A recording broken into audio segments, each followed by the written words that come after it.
question has been raised, what is a good Bible translation for a new Christian?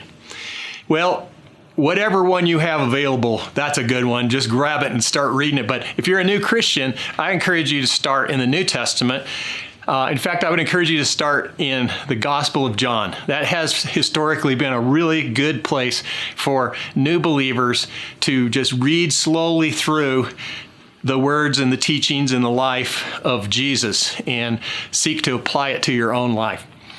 So the translation is not as important as getting into the Word, but there are translations that are very different, and so it's good to know a little bit about translations. The translation that I typically teach from is the New International Translation. And it's respected all around the world. It's the most quoted. It's most used by Christian authors. If you'll notice in the front of a Christian book, they give acknowledgement to what their primary translation is that they're using. And this has become really the standard, the New International Version.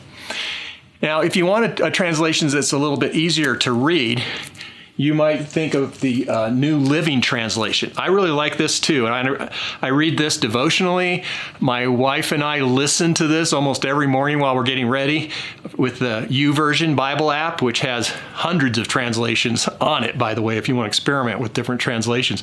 And you can have it read out loud to you. They've got a guy that sat down. I know his voice really well because I've listened to him for years. He sat down and read this whole translation, and it's very easy to understand.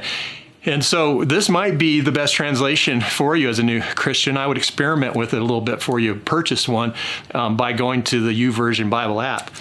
But there's a theory of how translations are made. Okay, this particular Bible is the ESV, the English Standard Version.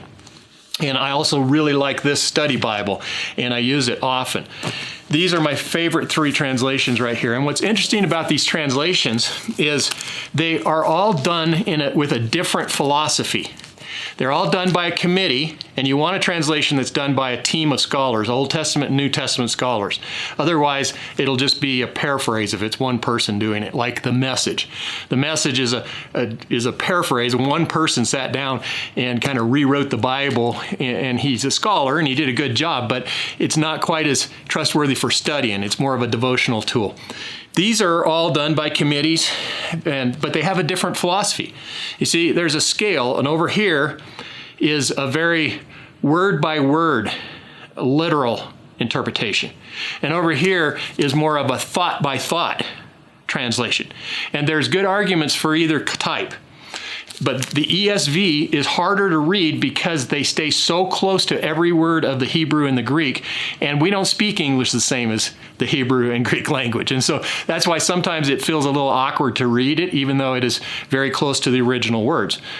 And yet this one, the NIV, or the NLT, the New Living Translation, it's at the other extreme, more of the thought-by-thought approach, where many times it sounds much more like the way we would say it in English, even though it's not exactly the same way they were saying it in Greek or Hebrew, but they're getting you the same thought across, okay?